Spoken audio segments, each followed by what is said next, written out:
Baiklah, di sini kami dari kelompok 4 akan mempresentasikan makalah kami yang dimana ini ada di mata kuliah Peradilan Agama. Nah, di sini kami berjumlahkan 5 orang.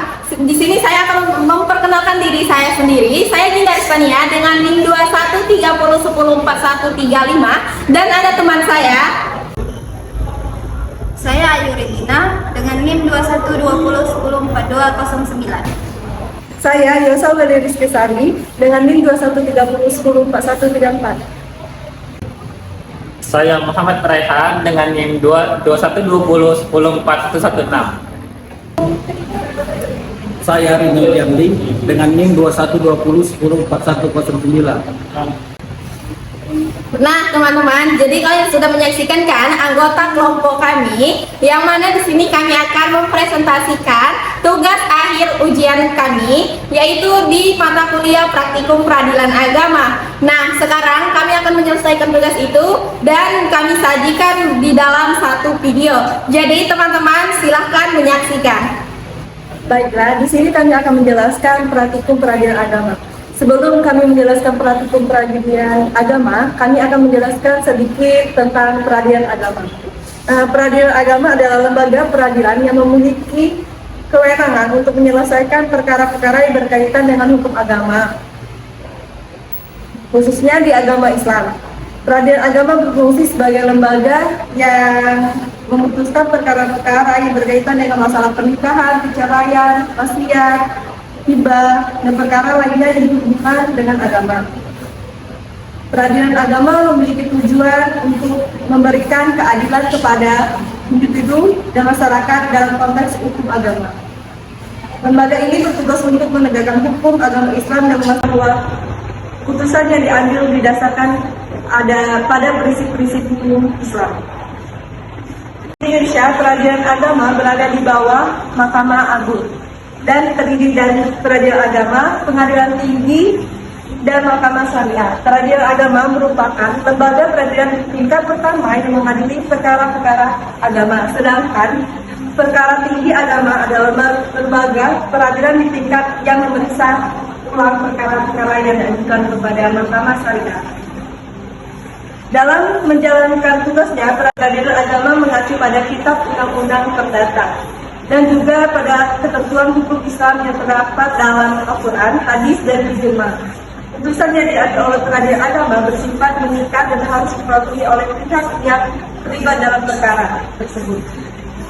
Dasar peradilan agama dalam Undang-Undang Dasar 1945 adalah diatur oleh pasal 24 yang pada ayat 1 menjelaskan bahwa kekuasaan kehakiman merupakan kekuasaan yang merdeka untuk menyelenggarakan peradilan guna menegakkan hukum dan keadilan. Undang-Undang Nomor 7 Tahun 1989 tentang peradilan agama sebagaimana diubah terakhir kalinya dengan Undang-Undang Nomor 50 Tahun 2009 yang dalam pasal 2 menegaskan bahwa peradilan agama merupakan salah satu pelaksanaan kekuasaan kehakiman bagi rakyat pencari keadilan yang beragama Islam. Mengenai perkara perdata tertentu yang diatur dalam undang-undang, selanjutnya dalam pasal 2 ayat 1 menerangkan bahwa kekuasaan kehakiman di lingkungan peradilan agama dilaksanakan oleh pengadilan agama dan pengadilan tinggi. Pengadilan agama memiliki peran penting untuk menjaga keberlanjutan dan kepastian hukum agama Islam dan masyarakat. Melalui proses peradilan agama, masalah-masalah yang timbul dalam kehidupan beragama dapat diselesaikan secara adil dengan prinsip-prinsip hukum Islam. Seperti yang dijelaskan tadi, peradilan agama yaitu bertugas berwenang memeriksa, memutus, dan menyelesaikan perkara-perkara orang-orang yang beragama Islam di bidang perkawinan, waris, wasiat, hibah, dan wakaf zakat. Proses peradilan di Indonesia dilakukan oleh pengadilan agama dan pengadilan tinggi agama yang secara langsung bersentuhan dengan penyelesaian perkara tersebut di tingkat pertama. Langkah dalam proses peradilan agama. Yang pertama, penerimaan perkara. Peradilan agama menerima gugatan atau permohonan dari para pihak yang bersengketa. Gugatan harus diajukan dengan surat gugatan yang ditandatangani oleh penggugat atau kuasa hukum yang ditujukan kepada ketua pengadilan agama. Yang kedua, pemanggilan pihak. Pengadilan agama memanggil pihak yang bersengketa untuk menghadiri sidang. Tiap pihak harus secara pribadi atau melalui kuasa hukum yang sah. Panggilan dilakukan oleh jurusita ke alamat pemohon dan termohon sekurang-kurangnya 3 hari kerja sebelum sidang. Baiklah, saya akan melanjutkan penjelasan dari teman saya tadi. Pemanggilan para pihak di lingkungan peradilan agama itu ada 3. 1. Panggilan biasa. Panggilan biasa dilaksanakan ketika para pihak berada dalam satu wilayah yurisdiksi pengadilan yang sama. Misalkan, Fulana sebagai penggugat bertempat tinggal di Kabupaten Pelalawan. Begitu pula Fulan sebagai tergugat yang bertempat tinggal di wilayah kabupaten tersebut dengan yang sama, yaitu Pelalawan. Maka panggilan dilaksanakan secara biasa, yaitu memenuhi asas sah dan patut. Sah yaitu dilaksanakan langsung oleh pejabat yang berwenang, yaitu jurusita, serta disampaikan langsung kepada para pihak, atau apabila tidak bertemu atau tidak disampaikan kepada lurah atau kepala desa yang wilayah tempat tinggal para pihak. Sedangkan patut artinya panggilan disampaikan sekurang-kurangnya 3 hari kerja sebelum tanggal persidangan. 2. Panggilan tabayun. Apabila para pihak tergugat tinggal di luar wilayah suatu pengadilan, maka panggilan dilaksanakan dengan meminta bantuan pengadilan agama atau mahkamah syariah agar jurusita pengadilan tersebut dapat memanggil pihak yang berperkara di pengadilan yang memohon bantuan. Di lingkungan peradilan agama serta disampaikan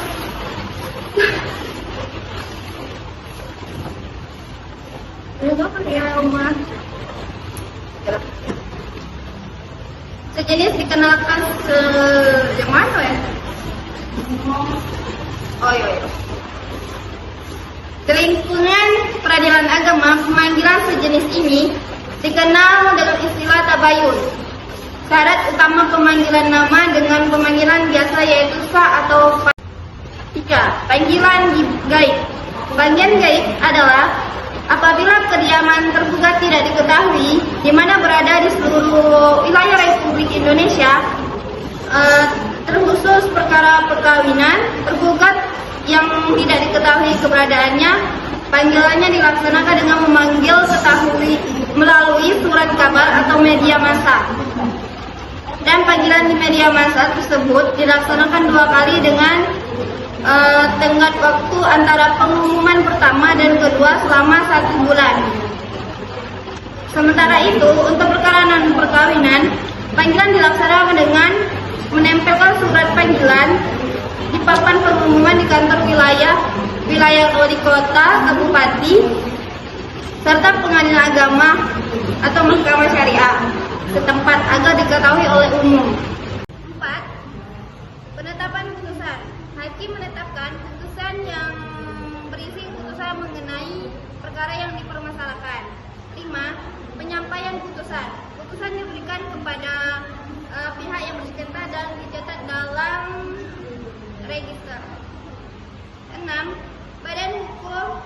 Bantuan hukum adalah jaminan perlindungan dan jaminan persamaan di depan hakim, depan hukum, yang merupakan hak konstitusi bagi setiap warga negara. Karena konstitusi menjamin hak setiap warga negara untuk mendapatkan perlakuan yang sama di depan hukum, termasuk hak untuk mengakses keadilan melalui bantuan hukum. 7. Upaya hukum pengadilan agama melakukan upaya hukum untuk menyelesaikan perkara, termasuk memberikan penjelasan hukum dan membantu dalam proses persidangan. 8. Etika profesi hukum. Pengadilan agama mematuhi etika profesi hukum, termasuk memberikan penjelasan hukum dan membantu dalam proses. 9. Pengawasan. Pengadilan agama melakukan pengawasan terhadap proses peradilan, termasuk memantau memantau jalannya sidang dan memastikan keadilan dalam proses peradilan. Terakhir, yaitu 10. Laporan Pengadilan Agama membuat laporan tentang proses peradilan, termasuk laporan tentang perkara yang diselesaikan dan laporan tentang perkara yang masih dalam proses. Nah, selanjutnya teman-teman, di sini ada tahapan-tahapan penanganan perkara di persidangan. Nah, yang pertama itu ada upaya perdamaian, yang dimana pada perkara perceraian seperti cerai, gugat, dan cerai talak, itu hakim wajib untuk memperdamaikan kedua belah pihak. Yang mana yang kedua belah pihak itu berperkara pada setiap kali persidangan, yang dimana di dalam pasal 56 ayat 2, 65, 83 Undang-Undang Nomor 7 Tahun 1989. Nah, ada selanjutnya, jika kedua belah pihak hadir di persidangan, dianjurkan dengan yang namanya mediasi, yaitu yang diatur dalam Perma Nomor 1 Tahun 2008. Kedua belah pihak itu bebas memilih hakim ataupun mediator yang tersedia di dalam pengadilan agama tersebut. Apabila terjadi perdamaian, maka perkara tersebut disebut oleh penggugat atau pemohon perkara telah selesai. Dalam perkara perdata, pada umumnya setiap permulaan sidang, di mana sebelum pemeriksaan perkara, hakim diwajibkan untuk mengusahakan perdamaian antara kedua belah pihak yang berperkara pada pasal 1500 RBG, yang mana dan jika tidak damai diajukan dalam mediasi. Nah, teman-teman, di sini saya akan menjelaskan tentang mediasi, yang dimana telah saya sebutkan tadi bahwasannya kalau di persidangan itu ada yang namanya mediasi ataupun upaya perdamaian. Di sini saya akan menjelaskan bahwasannya mediasi adalah proses penyelesaian sengketa melalui proses perundingan atau mufakat. Para pihak dengan dibantu oleh mediator yang tidak memiliki kewenangan untuk memutuskan atau memaksakan sebuah penyelesaian. Ciri utama proses mediasi adalah perundingan yang esensinya sama dengan proses musyawarah atau konsensus. Sesuai dengan hakikat perundingan, sama dengan proses musyawarah atau konsensi, yang dimana perundingan musyawarah atau konsensus, maka tidak boleh dipaksakan untuk menerima atau menolak suatu gagasan atau penyelesaian selama proses mediasi berlangsung. Segala sesuatu harus memperoleh persetujuan dari kedua belah pihak. Nah, dalam mediasi ini, para pihak boleh menggunakan hakim mediator yang tersedia di pengadilan tanpa adanya dipungut biaya. Nah, kecuali para pihak menggunakan mediator dari luar, itu dia harus membayar mediator tersebut. Maka biayanya seluruh ditanggung kedua belah pihak berdasarkan kesepakatan mereka. Apabila terjadi damai, maka dibuatkan akta perdamaian. Akta perdamaian di sini saya akan menjelaskan bahwasannya itu adalah sebuah perjanjian yang dibuat oleh para pihak bersengketa untuk mencapai kesepakatan damai. Kesepakatan ini dibuat di hadapan mediator atau majelis hakim yang di pengadilan. Akta perdamaian ini mempunyai kekuatan hukum yang sama dengan putusan hakim dan dapat dieksekusi. Eksekusi merupakan pelaksanaan putusan yang telah mempunyai kekuatan hukum atau tetap ataupun pasti. Artinya, yang mana putusan tersebut telah final karena tidak ada upaya hukum dari pihak lawan perkara, sehingga yang dieksekusi dapat berupa putusan. Akta perdamaian memiliki kekuatan hukum yang sama dengan putusan pengadilan setelah disahkan oleh hakim. Artinya, isi akta perdamaian harus dipengaruhi oleh para pihak yang mana yang bersengketa dan dapat dipaksakan pelaksanaannya melalui pengadilan jika ada pihak yang ingkar janji. Nah, di sini tetapi juga dapat dimintakan banding, kasasi, peninjauan kembali. Nah, di sini saya akan menjelaskan banding terlebih dahulu. Bahwasanya banding adalah salah satu upaya hukum biasa yang dapat diminta oleh salah satu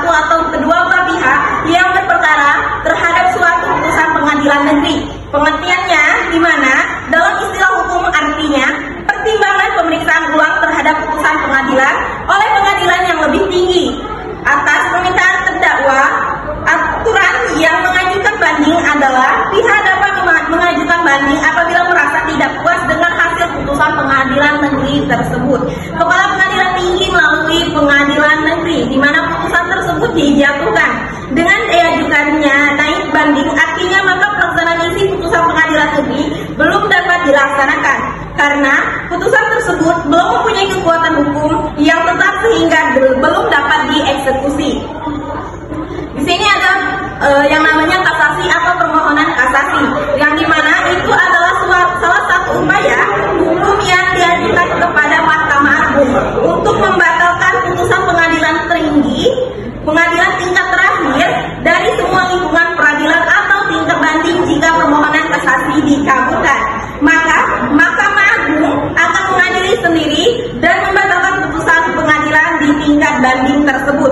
Upaya hukum kasasi berasal dari kata kaiser yang berarti membatalkan atau memecahkan.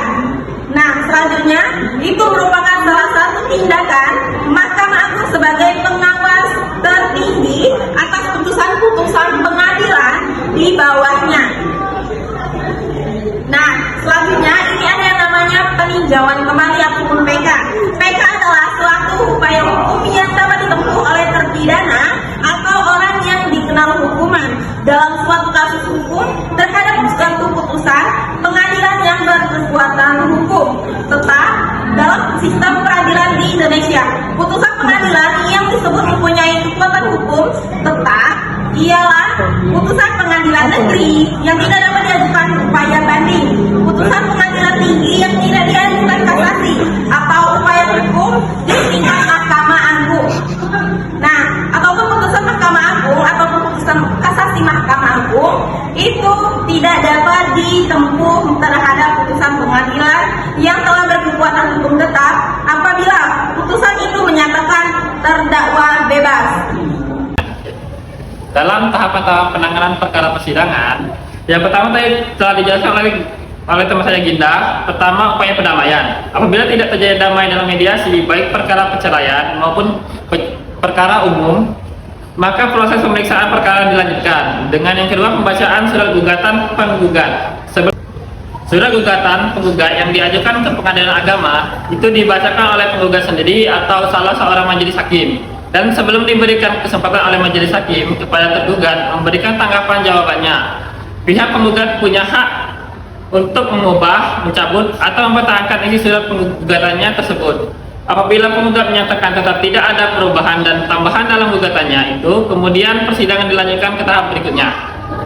3. Jawaban tergugat. Setelah gugatan dibacakan, kemudian tergugat diberikan kesempatan mengajukan jawabannya, baik ketika sedang sidang hari itu juga atau sidang berikutnya. Jawaban tergugat dapat dilakukan secara tertulis ataupun lisan. Pasal 158 ayat 1 RBG pada tahap jawaban ini, tergugat dapat pula mengajukan eksepsi atau rekompensi dan pihak tergugat tidak perlu membayar panjang biaya perkara. 4. Rubrik penggugat. Setelah tergugat menyampaikan jawabannya, kemudian si penggugat diberi kesempatan untuk menanggapinya sesuai dengan pendapat penggugat. Pada tahapan ini mungkin penggugat tetap mempertahankan gugatannya atau bisa pula berupa sikap dengan membenarkan jawaban atau pantahan tergugat. Duplik tergugat. 5. Duplik tergugat. Setelah penggugat menyampaikan dupliknya, kemudian tergugat diberi kesempatan untuk menanggapinya, menyampaikan dupliknya. Dalam tahap ini dapat diulang-ulang sampai ada titik temu antara penggugat dengan tergugat. Apabila acara jawab-menjawab dianggap cukup oleh hakim dan masih ada hal-hal yang tidak disepakati oleh kedua belah pihak, maka hal ini dilanjutkan dengan acara pembuktian. 6. Pembuktian. Pada tahap ini, penggugat dan tergugat diberi kesempatan yang sama untuk mengajukan bukti-bukti baik berupa bukti surat maupun saksi-saksi secara bergantian yang diatur oleh hakim. 7. Kesimpulan para pihak. Pada tahap ini baik penggugat maupun tergugat diberi kesempatan yang sama untuk mengajukan pendapat akhir yang berupa kesimpulan hasil pemeriksaan selama sidang berlangsung menurut pandangan masing-masing. Kesimpulan yang disampaikan ini dapat berupa lisan, dapat pula berupa secara tertulis. Majelis Hakim bersifat rahasia. Pasal 19 ayat 3 UU 64 tahun 2004 dalam rapat musyawarah Majelis Hakim, semua hakim menyampaikan pertimbangan atau pendapatnya baik secara lisan maupun tertulis. Jika terdapat perbedaan pendapat, maka diambil suara terbanyak dan pendapat yang berbeda tersebut dapat dimuat dalam putusan. 9 putusan hakim. Setelah selesai musyawarah Majelis Hakim sesuai dengan jadwal sidang pada tahap ini dibacakan putusan Majelis Hakim.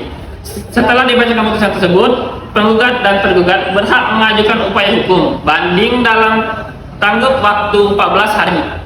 Setelah putusan diucapkan, apabila penggugat atau tergugat tidak hadir saat dibacakan putusan, maka jurusita pengadilan akan menyampaikan isi atau mar putusan itu kepada pihak yang tidak hadir. Maka jurusita pengadilan agama akan menyampaikan isi atau mar putusan itu kepada pihak yang tidak hadir, dan putusan baru berkekuatan hukum tetap setelah 14 hari atau mar putusan diterima oleh pihak yang tidak hadir itu. Baiklah, saya akan menjelaskan berita acara. Menurut istilah dijelaskan oleh M. Yahya Harapal Espat, mantan Hakim Agung, bahwa berita acara dilihat dari segi hukum adalah akta resmi yang mempunyai nilai autentik karena dibuat oleh pejabat resmi yang berwenang. Dari beberapa margin di atas, maka dapat disimpulkan bahwa berita acara sidang adalah akta yang dibuat oleh pejabat resmi yang berwenang tentang proses pemeriksaan perkara dalam persidangan yang dijadikan dasar atau bahan bagi hakim dalam membuat putusan. Nah, dalam berita acara ini ada beberapa fungsi berita acara sidang. Jadi yang pertama, sebagai dasar bagi hakim dalam menyusun putusan. Yang kedua, sebagai landasan dalam menilai putusan tingkat pertama dalam pemeriksaan tingkat banding. Yang ketiga, sebagai bagian dari dokumentasi pengadilan. Yang keempat, sebagai rujukan dalam membuat pengganti putusan. Yang kelima, sebagai bahan informasi ilmu pengetahuan. Baiklah, berita acara sidang atau disingkat BAS. 1. Segala sesuatu yang terjadi di persidangan pengadilan tingkat pertama dituang dalam berita acara sidang. Sedangkan di pengadilan tingkat banding cukup dibuat catatan sidang. Yang kedua, ketua majelis bertanggung jawab atas pembuatan dan penandatanganan berita acara sidang. Yang ketiga, panitera pengganti harus membuat berita acara sidang yang memuat tentang hari, tanggal, tempat, susunan persidangan, pihak yang hadir, dan jalannya persidangan perkara tersebut dengan lengkap dan jelas. Yang keempat, pembuatan dan pengetikan berita acara sidang sebagaimana pada angka 3. A. Menggunakan bahasa hukum yang baik dan benar. B. Ketikan harus rapi. C. Jika ada kesalahan ketik, perbaikannya menggunakan metode Renvoy dan kata yang diganti harus terbaca, serta diparang oleh ketua majelis dan panitia pengganti. D. Menggunakan kertas A4 70 gram.